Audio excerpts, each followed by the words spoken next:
The King is a Netflix film telling the story of King Henry V of England, who was king in the early 15th century, especially about his campaigns in France, the 1415 campaign that ended in the now infamous Battle of Agincourt.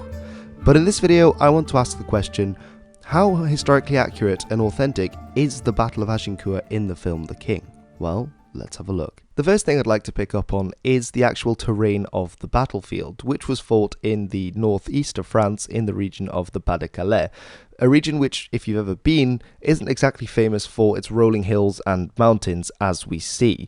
Another thing I'd like to pick up on is that the actual terrain that they fought on, and this is crucial to the battle and the outcome of the Battle of Agincourt, is because of the weather conditions beforehand. Now, it was fought on the 25th of October, and actually there were very heavy rains before the battle. Now, we do see that in the film, which is very good because that was crucial to the way that the battlefield was laid out on the day of the actual battle.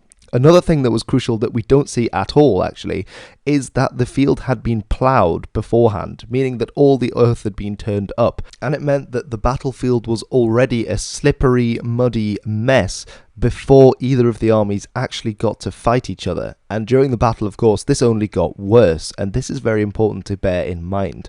Of course, in the depiction in The King, this is clearly just a kind of meadow, probably not even in the north of France by the looks of things, and clearly hasn't been ploughed, so that's one point to take into consideration. What I did really like was the speech that he gives. I thought it was a very powerful speech. The score in this scene is incredible as well. So I might be taking points about the historical accuracy here and saying that they're not being very accurate, but that didn't mean that I didn't enjoy the battle scene. In fact, there were bits of it that I thought were really, really well done, and I actually really enjoyed watching it as a film. But me sitting here with my historical helmet on, I'm going to talk about the accuracy. And actually the speech wasn't accurate either in a way, because we do actually know what Henry talked about, and he talks about the former French defeats at the hands of the English. And actually, interestingly enough, a Burgundian source tells us that he warned the archers that if they were captured, they were going to get their 2 fingers cut off, which actually is a fun bit of trivia that I think I'm going to make another video about in the future, but stay tuned for that one. I also really like the shots before the battle, kind of the nervous waiting in between the speech and the actual fighting. I think that must have been a very nerve-wracking time for anyone standing in either of the armies waiting for the advance to come when it finally does. As well, some of the shots in this prelude to the battle were really gloriously done, so I think the cinematography was really brilliant, even if the accuracy lacks detail and authenticity sometimes. Now, one thing I'm going to pick up on now is the formation of the English, and there's a lot to say here. So we see that the men-at-arms are in the centre, and this is true to history, but not quite in the way that they portray it. As well, we have then that there are the 2 flanks sort of waiting in the woods, that this is meant to be some kind of surprise attack. When you see the shots, they are clearly just behind the tree line. The French would obviously see them, and this isn't what happened at the Battle of Agincourt. Now, we can see here again, to look at the formation, that you have the men-at-arms in the centre, but the archers way outnumber them. This is very accurate, as I'll go on to say later on. But the archers are not at all protected. In fact, one of the really important things at the Battle of Agincourt was the fact that the archers all hammered stakes into the ground. And as you can see here from this diagram of the layout of the battlefield, the English formation was rather different as to what is shown in The King. So you had in the centre 3 battles. Now, today when we say the word battle, we think of a military engagement, a fight. What it meant back then, and what it still is used to refer to in military history a lot of the time, is actually deployments of an army. So there were 3 battles in the English formation. One in the centre was under the command of Henry himself. Henry was very much a leading from the front and did fight during the Battle of Agincourt, as the film portrays, but then obviously in the film it shows him hiding in the forest and then running out to some kind of counterattack, but this isn't what actually happened. And the others being led by some of his commanders. Meanwhile, the archers were on the flanks. They had their backs to the forest, and so their flanks were protected by the forest, which turned out to be a genius move because the French cavalry actually initially tried to attack the archers, but they couldn't, because they couldn't outflank them. Now, why couldn't they attack them from the front? Because they'd put stakes into the ground. Henry, before the battle, had each of the archers make a stake and hammer it into the ground with mallets. Now, the mallets are going to come back later, but the stakes protected the archers and also funneled the French attack onto the men-at-arms. Now, of course, if you can see that from the formation, this also meant that at a certain point, the French men-at-arms couldn't get at the archers, but the archers were at point-blank range to the guys that they were shooting at when they were attacking the English line with the men-at-arms. And this really is a crucial ingredient to the Battle of Agincourt, that I think it's a real shame that they didn't show this in the film, because this is one of the reasons that makes this battle so interesting.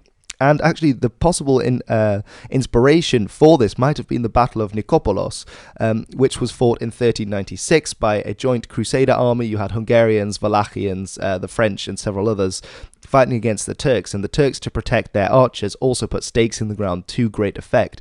So it's possible that the English had read about this, and therefore that they thought, we're going to try this tactic. And this worked to great effect in the Battle of Agincourt. But as you can see in the film, you can see that the French cavalry clearly could just go straight into those archers, and those archers would be absolutely wiped out in this case. Also, what's interesting is that none of the French cavalry are using lances at this point, which, if they're going for a full-on headlong charge as heavy cavalry, you would expect there to be lances there, which perhaps is not very accurate in this case. And as I said, the archers were the largest part of the English army. Now, most estimates, there is disagreement about numbers, but I think the most accurate numbers that I've seen for the English army puts them around 6,000 men. And out of those 6,000 men, about 5/6 is often the number given for the amount of archers to men-at-arms.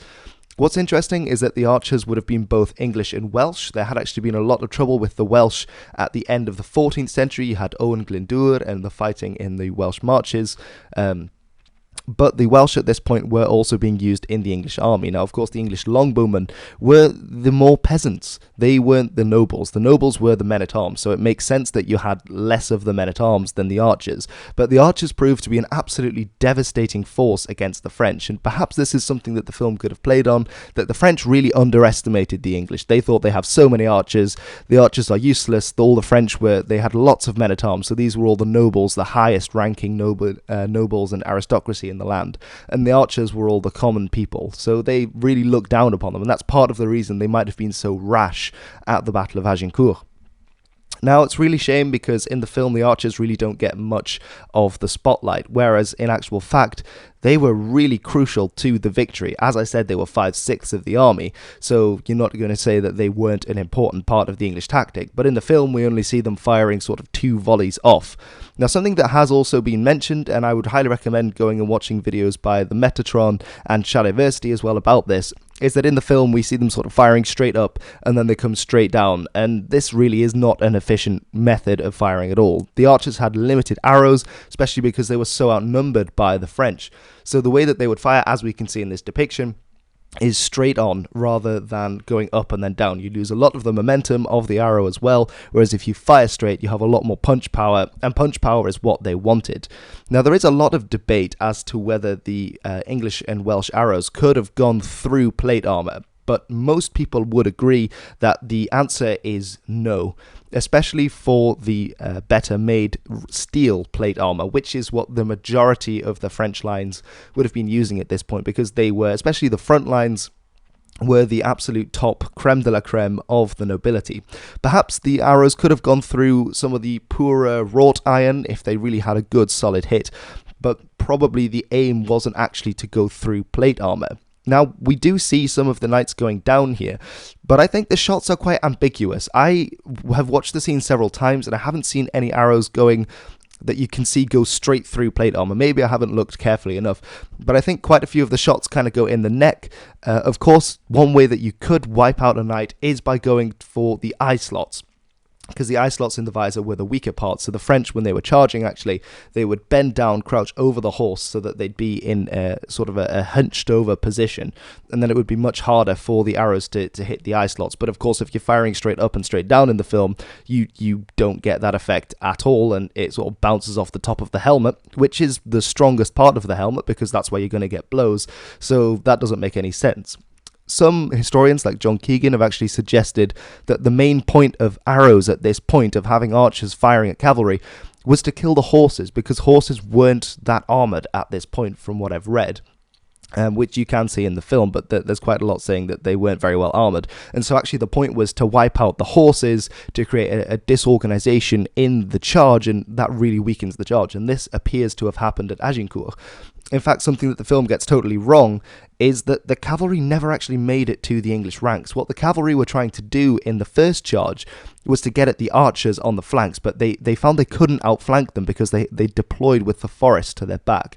Of course, they had the stakes to their front, and so they tried to charge. The field had been ploughed, remember, it had rained, it was muddy, and it was a mess, and they churned up the battlefield. And so they had to dismount, and the next charge that came in was on foot, but it meant that the men and the French men-at-arms had to slog through the mud and the clay and everything to actually reach the English ranks. And so they were tired, they were being shot at constantly by arrows, and these arrows might not be killing them, but they were knocking them over. And if you get knocked over when you have thousands of men in full plate armor trying to push through and get there, quite a lot of them will have been knocked onto the ground and potentially trampled to death. Something I'll get onto later. It's quite gruesome. But what I did really like is the really rough, brutal, in-your-face combat of the men-at-arms. I think the film did that really well. And we see kind of the brutality of it. Of course, this is meant to be the height of the age of chivalry, but this is really just people going at each other in full plate armor. You see people stabbing each other through the visors with daggers and in the armpits and everywhere, and sort of choking each other on the ground and beating each other with their fists and with maces and axes and pole arms. And actually, this is sort of suggested from some of the sources we have. We have the Gesta Henrici, which is about the life of Henry. And it reads, "For when some of them, killed when battle was first joined, fall at the front, so great was the undisciplined violence and pressure of the mass of men behind them, that the living fell on top of the dead, and others, falling on top of the living, were killed as well." So you can imagine this is like having a game of rugby, but with a few thousand people on the rugby pitch, and they're all wearing plate armor and trying to kill each other, which is just a really gruesome thing to think about. We also have, which I think the film did really well, the role that the mud plays in the battle. And actually, Juliet Barker, and I read a book of hers, Conquest, as well as a Battle, Agincourt, and I went to one of her talks when I was, I think I was 14, 15, and it was really great. Met her at the end, really, really lovely and great historian.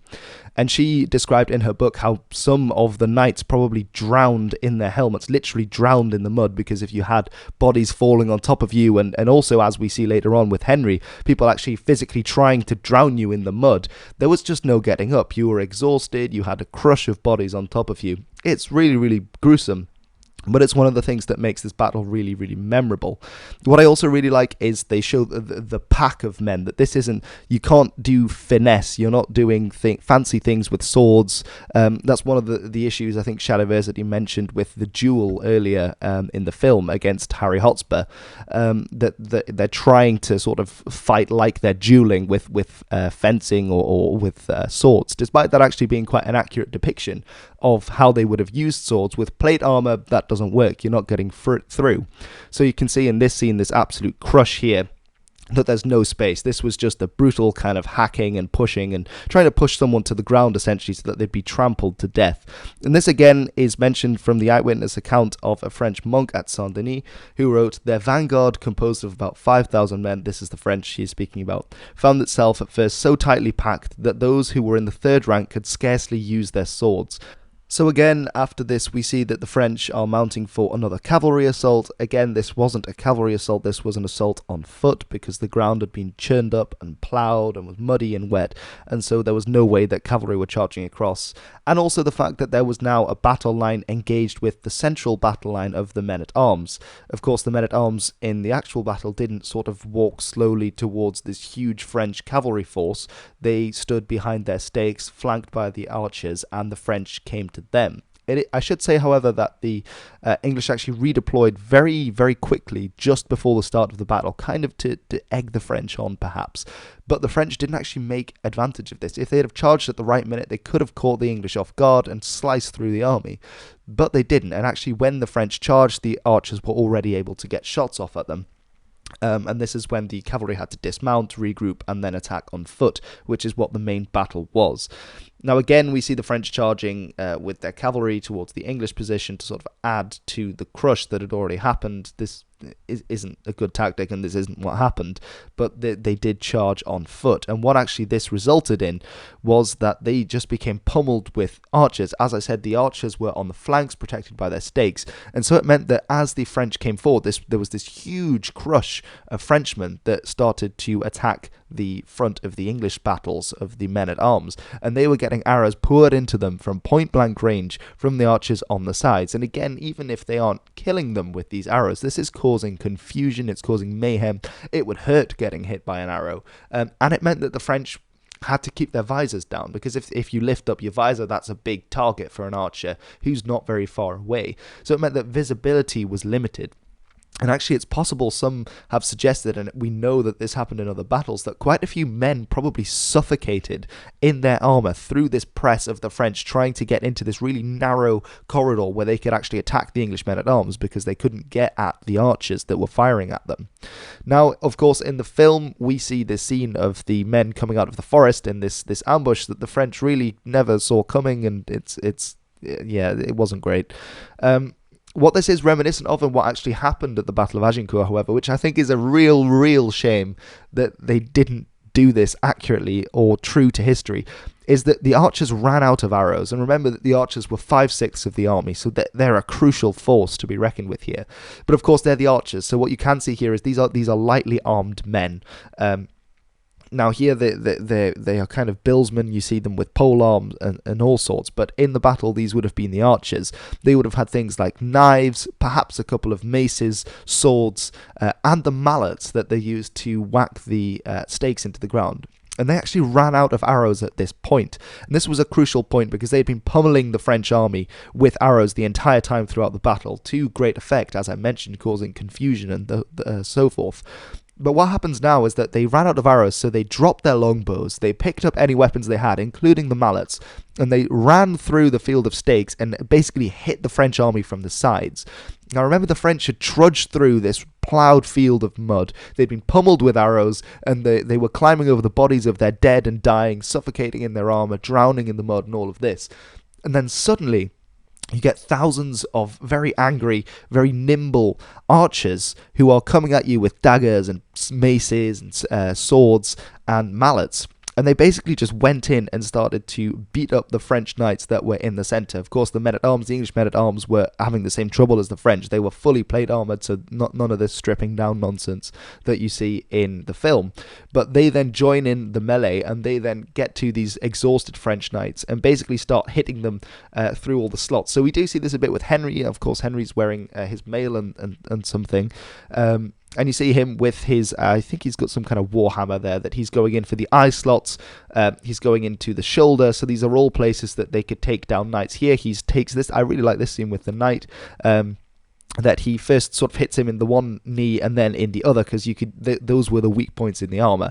And this is what the archers would have gone for in the melee. They would have gone for these weak points in the visor, the groin, behind the knees, the shoulders, in the armpits, places like this.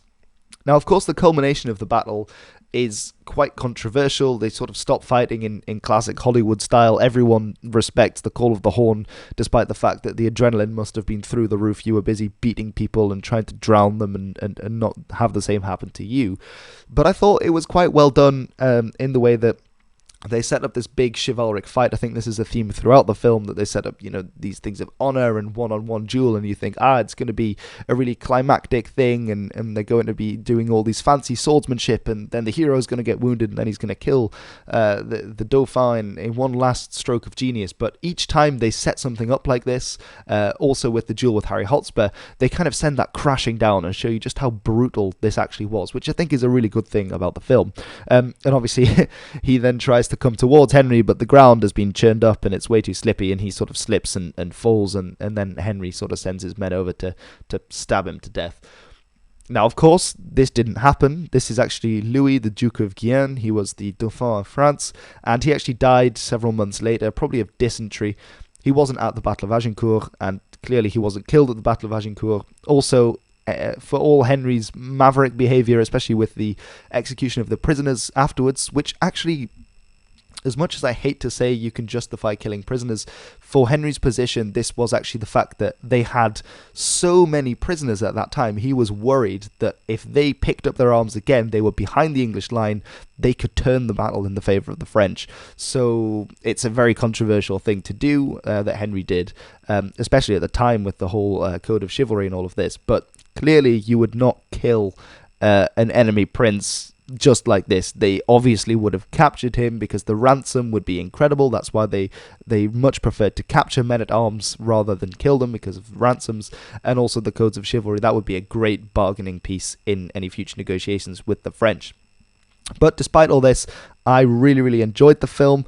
I thought it was an interesting take on the period. There was a lot wrong with it, even if we're seeing that this was a film based on the Shakespearean interpretation of Henry V rather than anything else. Clearly, with the battle formation, I think they could have done a much better job, and I don't understand why they changed the battle, because it wouldn't have taken that much more effort to make it actually like the real battle, which was, gritty. There's great elements to the story there. You have the French charging in this funneled field, the archers on the sides. You could have the whole dynamic with the Welsh in the army, with the archers being from the lower classes, and kind of the French nobility looking down on them and thinking this is so easy, that we've got the English trapped, and then charging, and then actually finding that the English were holding their own, and the Welsh archers were holding their own against the French, and then that they dropped their bows, and that there must be that moment where the archers sort of see the combat and think, oh, this is terrible, there's people drowning in the mud and beating each other, and full plate armor, and we're just here in our jerkins and maybe some gambesons, and what are we going to do? And then them kind of finding their courage and running through the stakes with knives and mallets and whatnot, and sort of clocking the French on the heads with whatever weapons they have in some kind of desperate last-ditch attempt to turn the tide. I think they really missed the trick with that. But at the same time, I thought the man-at-arms on man-at-arms combat was really well done, really gritty, claustrophobic. It's a hard watch, and I think that they did that really great, especially with the role of the mud as well, and the kind of intensity of that. I thought they did a really good job. So all in all, I did really enjoy The King. I'd recommend you give it a watch. It's not particularly historically accurate. I think they could have done so much of a better job with this film, although there were certain parts that I really did enjoy. So I would recommend giving it a watch and letting me know what you think. Anyway, thank you very much for watching. I've been History with Hilbert, and I will see you all again very soon.